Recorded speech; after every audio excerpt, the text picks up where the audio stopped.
The opinions expressed on the following sponsored program are strictly those of its host, guests, and callers that are not necessarily those of this station, its staff, management, or sponsors. Welcome to the STARS program, Seniors Taking Active Roles in Society, with your host, Anita Finley. Your comments and questions are welcome during today's broadcast. Call us toll-free at 888-721-0074. That's 888-721-0074. And now, here's your host, Anita Finley.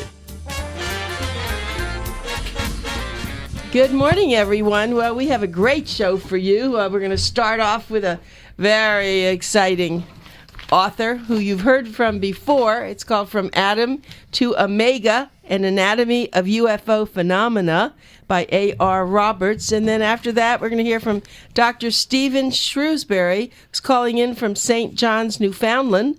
And he is the author of Defy Your DNA, the new gene patch, personalized medicine, which will help you overcome your greatest health challenges. He was also a Book of the Month, as Alan Roberts was. And Melinda Ellsworth, Director of Donor Services at Science Care. I'll tell you a story after we get started with her. Dr. Andy Mencia will be here for the full hour from 6:30 to 7:30. And then we're going to end the show with Joe Karp, of course, who is our elder law attorney, calling in from Palm Beach Gardens. So I have so much to tell Alan Roberts, A.R. Roberts. His book, From Atom to Omega, has certainly made a difference for me, Alan, because, you know, before you came in, I would watch movies. And I told you about that. But you did such a fantastic job of not only writing, but making sure that everyone understood a lot more than we, the people who aren't into UFOs and into a lot of the things other than what we see on television and what we read. And I have to thank you. And also, it's funny because I started talking to other people, and first thing I mentioned some things to Alan. He said, "Now don't get caught up on all this, and it's not all so exact, right?" So my question to you is, you wrote the book, and of course you got yourself so involved in so many things. How do we know what's right and not right? That's very difficult in many, many cases. You can't believe everything that you see on the internet. You can't believe everything you see on television, and you can't really believe everything you read. Most of the time, it's factual information, but a lot of times you get embellishments, you get exaggerations. You have to be into it for a while to understand who the reputable researchers and investigators are, and study their material. A lot of the things that you see on TV today in the documentaries, they're not really following, or they haven't done the proper research, I would put it that way. I'll give you a quick example of that. 1964 Socorro, New Mexico event where police officer Lonnie Zamora encountered this white egg-shaped craft that was sitting on the ground with two short beings dressed in white clothing standing beside it. And, wait, four what? Standing beside it? Two very short beings. That's what I thought you said. Yeah. Whether they were human or not, it was too, you couldn't really tell. It was too far away. But they were very short, maybe about 4 feet, 4.5 feet tall. What else could it be? Well, he saw the thing. He was chasing a speeder. He saw the thing shoot across the sky. He thought maybe it was a plane that was going to crash. So he let the speeder go. He turned down a dirt road, and he come over this hill. First, he thought it was an overturned car. Teenagers or somebody got in an accident. Then he saw this white egg-shaped thing at the, so he stopped, he called, picked up his radio to call his headquarters. His radio had gone dead, which is a common factor in many UFO encounters. And so he got out of the car and he started to approach the thing. And as he heard what sounded like a door slam, and then he realized these two short beings had disappeared. Flames suddenly erupted out from beneath this thing in a loud roar. It started to rise off the ground. Scared the dickens out of him. He ran behind his car and he crouched down. As he watched, he said, the thing rose into the air. The flames stopped. The noise stopped. It just hovered silently in the air for a short while, and then it drifted off to the west. Now, in the modern, many of the current documentaries that have been bringing this story up, it was a flying saucer-shaped craft, and it flew over his head. And I mean, that's. I've got the videos, many videos of him in his own words describing this thing from different programs, and you get these people putting on these documentaries today. I mean, basic element of the story, he saw something, and that's true, but other details, it gives people a false impression of what really happened. And in fact, as far as what you read, I can give you a personal example of something that happened. I was about to ask you, okay, so you know about everybody else. Has anything ever happened to you personally? Yeah. When I was back in the Ground Observer Corps back in 1955, I think we talked about that the last time, and Jim Roddy, the newscaster of WEAV Radio up in Plattsburgh, New York, he stopped by one morning. I was almost getting ready to leave because I'd been there all night. It was just before sunup. And he stopped by just to see what was going on. And there was this, I had noticed what looked like a second sun. It was hanging in the air to the east. And I said, what the dickens is that? And I'd never seen anything like that before. And it seemed to be like a roiling effect. I looked at it through the binoculars. I couldn't make out any detail. And while I was watching this thing is when Jim Roddy come in, and he looked at it through the binoculars. He thought it looked like an inverted dessert dish. And he urged me to call it in to our filter center, which I did. And they tried to connect me to the St. Albans radar station over in St. Albans, Vermont, across Lake Champlain.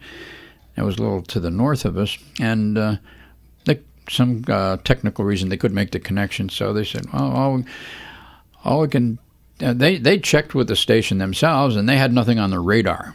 So he says, all I can do, he said, just watch the thing, and if it does anything, call us back.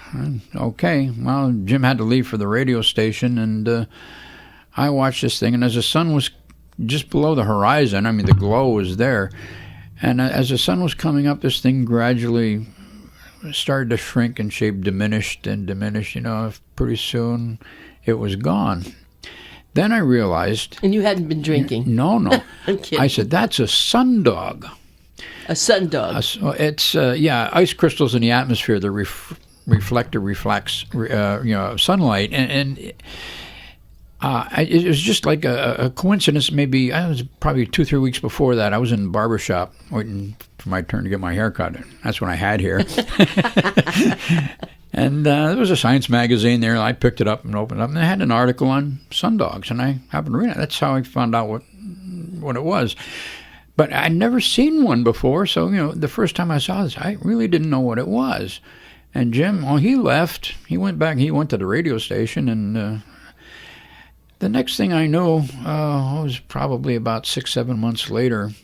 A friend of mine says, "Well, I see your name in one of Donald Kehoe's books." I said, "What are you talking about?" Well, Donald Kehoe, Major Donald Kehoe, he was a very strong advocate of the UFO phenomena back in the 50s and 60s, and he had written several books. But I read his first one, but I never read the ones that he wrote afterwards. Well, my friend says, your name is in the book. I says, well, I don't understand who, what, where. He brought the book over and showed me. Well, in the book, Kehoe's describing this inverted dessert dish thing that we saw up, from our post. And I says, oh my God, that was a sundog. How he got word of the story in the first place, I have no idea. I think probably Jim had told somebody that was involved in investigating the phenomena, and they probably passed it on, and somehow Donald Kehoe got word of it. He took it as a legitimate sighting, which of course it wasn't, and no one had checked with me. No one ever contacted me to find out, to verify the story, and if they had, I would have said, no, that was nothing unusual. It was a sundog.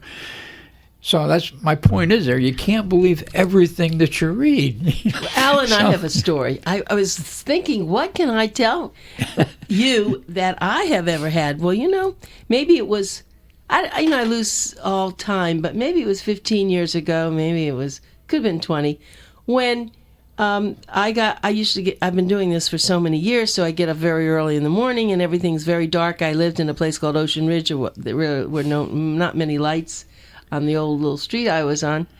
And I would look up, and there was always something way up high, and it was very unusual. And I kept telling people, something's up there. It's there every time I get up early in the morning. And what had happened is these were the early satellites. These were the early things, but now you look up and you see things. Yeah. When I first looked up, there had been nothing around, and I already thought, that's something special, and it stayed there for a while, and then it was gone.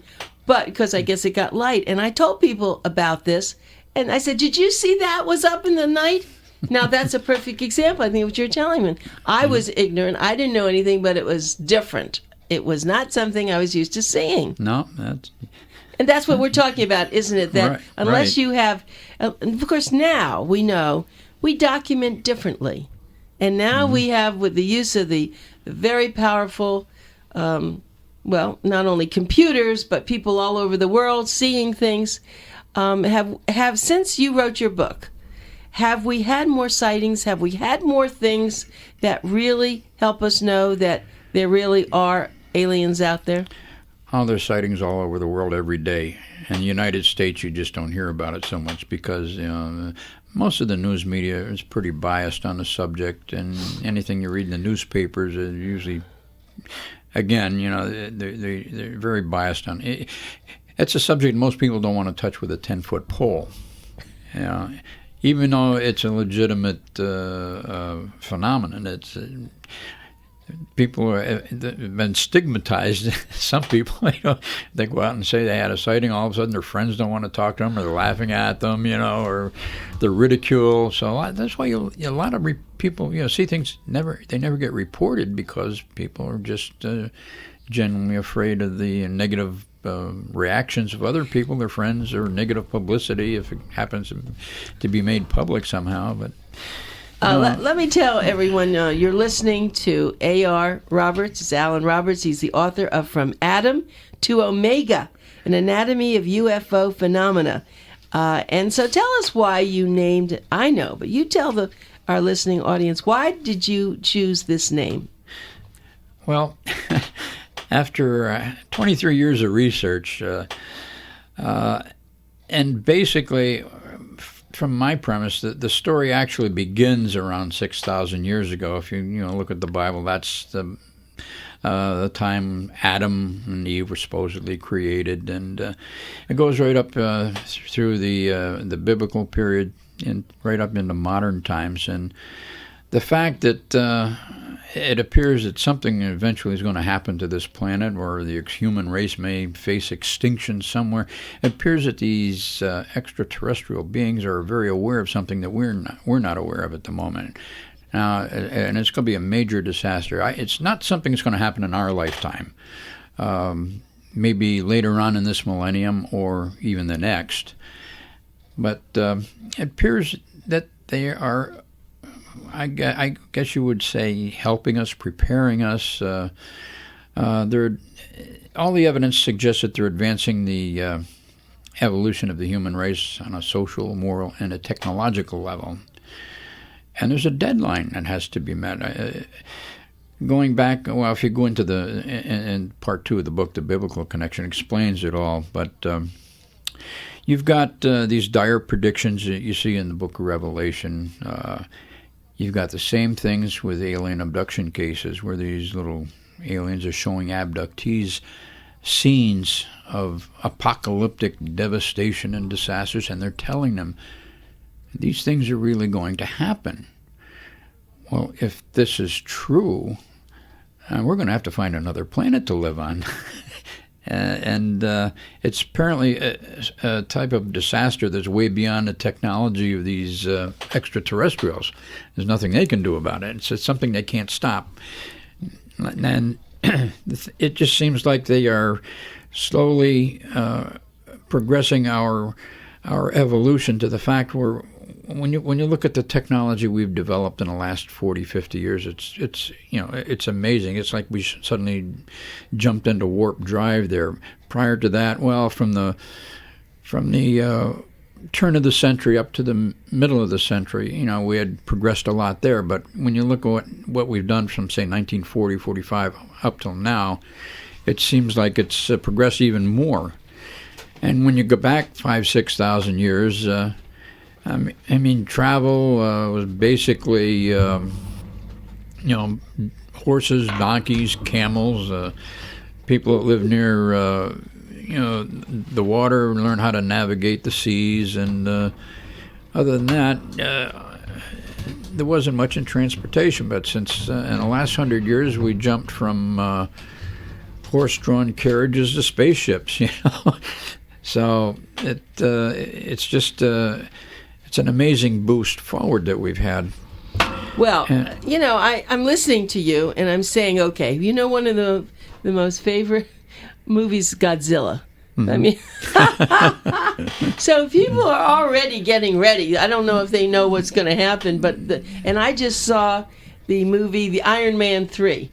And I mean, I'm, because of you, as a matter of fact, I have opened up my mind a lot more, because I've never really thought much about this. I mean, I told you, I loved some of the movies, on space, but the abductees, that's something I want to talk to you about, because do you believe that people have been abducted and brought back? I'm fairly convinced it's true, yes. And I think last time I was on, we talked about hybrids being created. And you had the same thing in biblical times. These old and barren women that somehow miraculously conceived and gave birth. And you got the same thing today with some of these female abductees that suddenly turned up pregnant with no idea how they got that way, because they weren't sexually active at the time of conception. And then within 3 months, right around the end of the first trimester, they suddenly turn up not pregnant. And their gynecologist advised this was not a false pregnancy. There really was a fetus in the womb. No, and these were people who do remember being taken somewhere. Well, usually it starts out with memories start to surface. I mean, these people are mind-washed, if you want to call it that. All memory of these events usually they're in the subconscious part of the memory, but the conscious part, people don't even remember half of these things, or little or nothing at all, until they later, when they start to get these memories that start to surface, then many people will seek professional help, psychiatrists or psychologists. And eventually, most of them will undergo regressive hypnosis to find out what was going on. And that's when all of this information starts to come out. But there are a lot of false memories in there, too, because I guess they don't want you to remember exactly everything that happened. I don't know. This is something nobody really knows that much about, except that we do know there are false memories.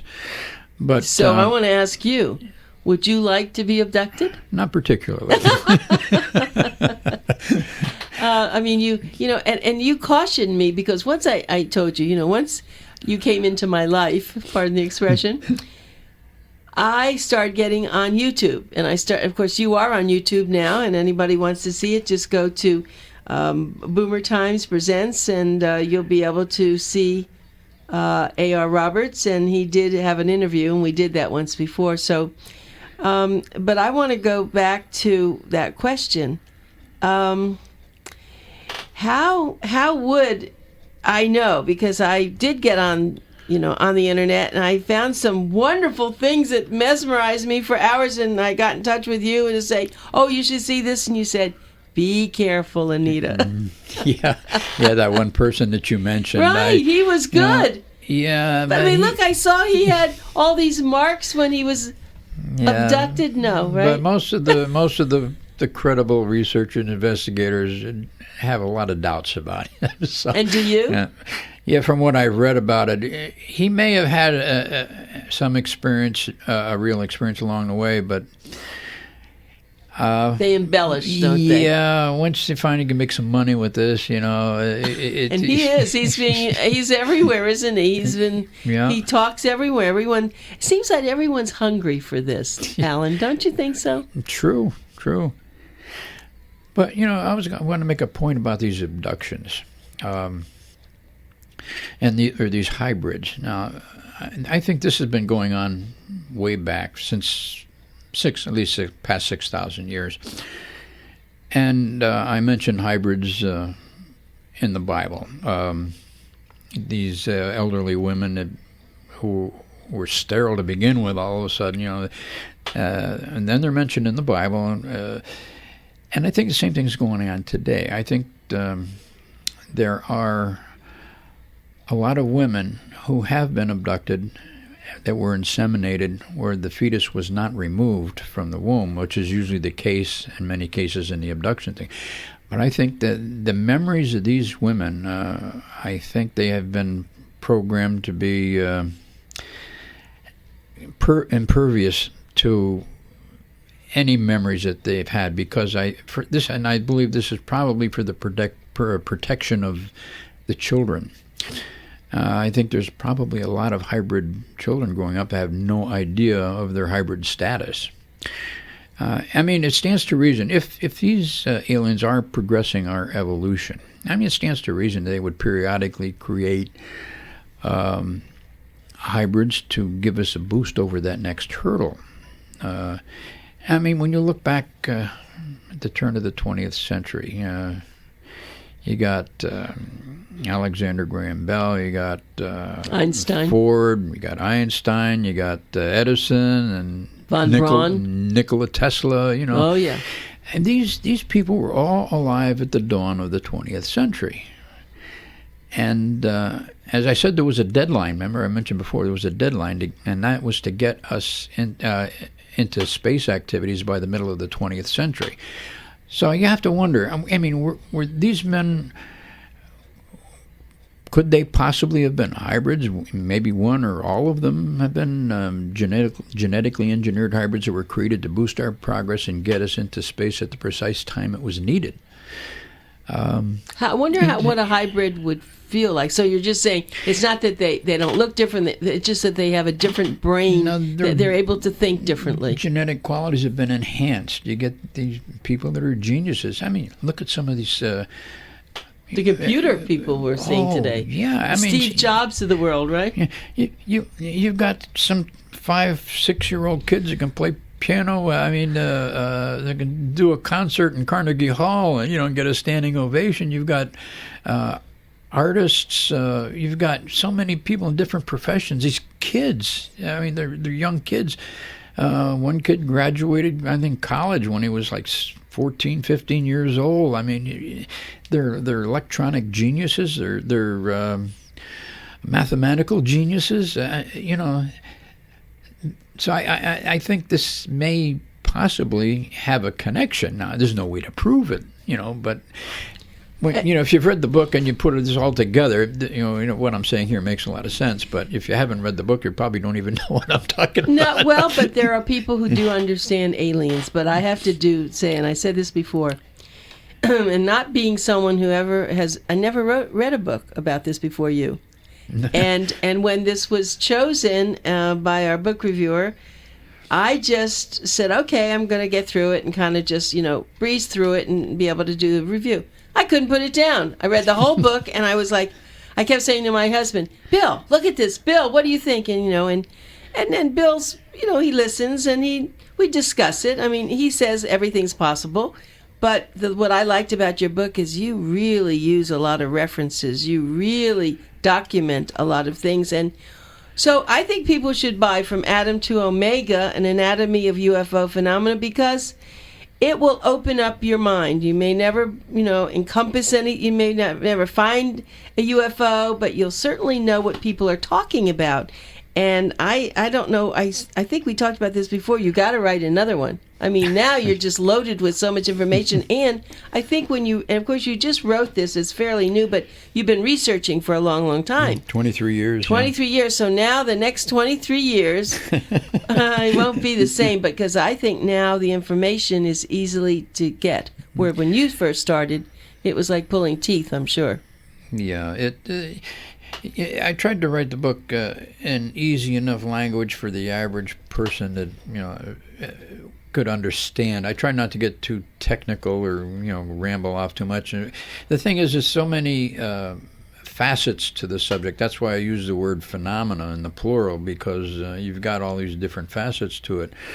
But and it's such a complicated issue. There's so many. I can describe it as a puzzle with so many pieces. In fact, there's some pieces that haven't even been recognized as being a part of the puzzle. And a lot of that, I believe, is you can find in the Bible if you look at it in a very logical, common sense point of view. And when you're speaking of hybrids, I can cite a biblical reference here right in the very beginning in Genesis. When you look at the story of the creation of Eve, it says in the Bible, it says that the Lord God had put Adam into a deep sleep. And then he removed something from his body, and then he closed up the place with flesh.